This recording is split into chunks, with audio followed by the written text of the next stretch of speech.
Hi everybody, this is Miss Rainey, your handy-dandy environmental systems teacher here at MacArthur High School in C347. We're doing a little experiment today. The experiment is this. We're going to review lots of biology concepts. I'm going to go through this information really fast, but the idea is anytime you want to, you pause the video, you write down whatever you don't remember. If there are things that I'm glossing over that you do remember, by all means, plow through them. Don't feel the need to stop and write every single thing down. Okay, I want you to write down the things that you really need. First picture here is all about how all of the different things fit together in an ecosystem. So I like talking through the picture first so that you can kind of see where everything fits in. The first idea here is an organism. And an organism is a member of a certain species. It's a member of that species if it can mate with another one of those species and produce viable offspring. So speaking of being able to mate and produce offspring, you put some of those individuals together and you get a population. It's only a population if they typically mate and produce offspring. So I might have cows in Texas and I might have cows in China and they might be the same species of cow. Are they in the same population? No, they're never going to see each other. They don't ever have the chance to mate and produce viable offspring. All right, let's say we put a whole bunch of different kinds of plants and animals together. Once we do that and we have that kind of variety, we have a community. You put the different communities together and you get an ecosystem, something like a desert, a forest, a grassland. If you put the ecosystems together, they make a biosphere and you get, some kind of neat interactions. So I'm going to go through a bunch of these different definitions so that you can actually see what the different factors are. In every ecosystem, we have the living parts and we have the non-living parts. Remember, the living parts are biotic, the non-living parts are abiotic. Biotic factors can also be things that used to be living. They used to be organisms. An organism is basically any kind of a living thing. It can carry out life processes. If you have a species, then they have to be the same kind of organism. A population is a group of individuals that are of the same species, but they're only considered as members of the same population if they can probably mate and produce viable offspring. Okay, a community means that you put together several different populations, again, just reiterating, meaning like different kinds of plants and animals, and then they are able to live together. All right, we need to understand the difference between a habitat and a niche. So a habitat is the place. The habitat is where the organism gets all its resources. It's the place where the organism has the temperature that it needs, and it's the place where the organism has all of the conditions that it needs. So the habitat is the place, and the habitat and the living thing are usually really interconnected. So most of the time, if you take the living thing out of its habitat, it's not going to be able to survive for very long. If you take me and put me into the ocean, I'm not going to be able to make a life there. All right. Couple of new objectives. Now we're going to look at basically energy transfer and what happens when one organism eats another organism, how it gets energy. So let's look at the most fundamental organisms of the ecosystem, and these are the ones that get their energy from the sun. They're the producers. They can do the photosynthesis. And so if you have a look at the picture, you can see how it goes. We take the sun's energy, they take in water, they take in carbon dioxide, and out goes the sugar, and lucky for us, the plants make us some oxygen.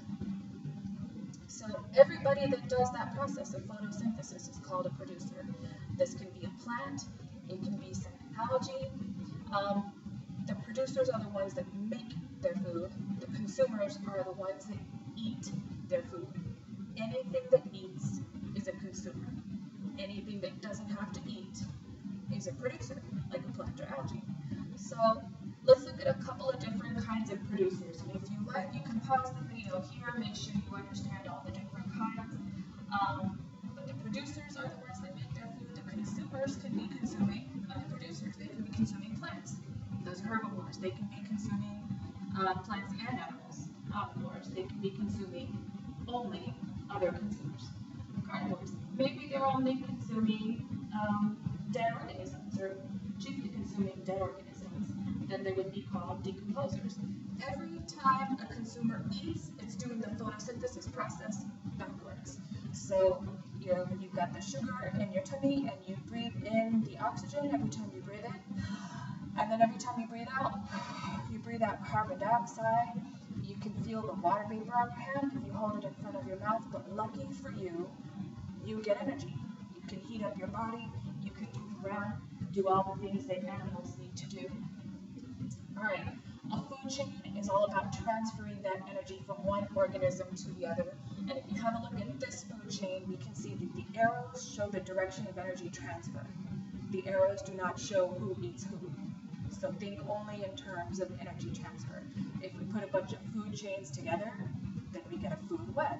And I think it's easiest to look at the picture. Again, so the food web is more complex because some of the carnivores, maybe they want to eat more than one thing. Maybe they get their energy from more than one source.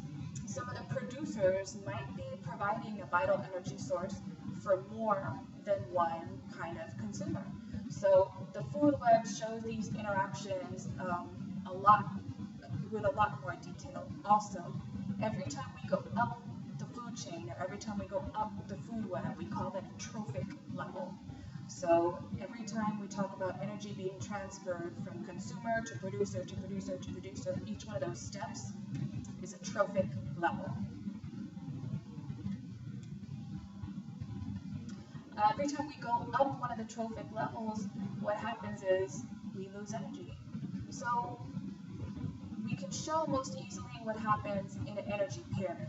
And you can see there has to be lots and lots and lots and lots of individuals in the producers here, because they get eaten up by the primary consumers. But they also have to use some of the energy that they made.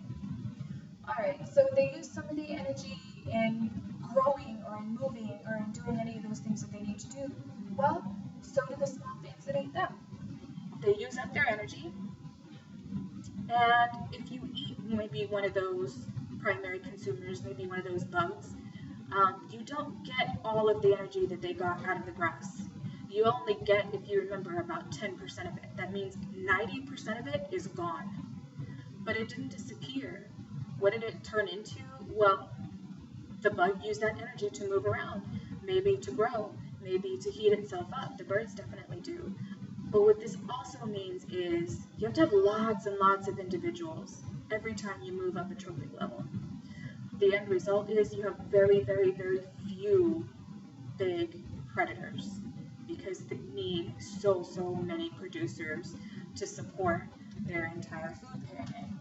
Alright, so that group of predators or that group of consumers, anything else, is called a population. So this is just reiterating what I talked to you about when I showed you the picture. It's a group of organisms of the same species. It's not the same population if they don't typically mate with each other. How does the population get bigger? Well, it gets bigger if the individuals have a lot of babies. How does it get smaller?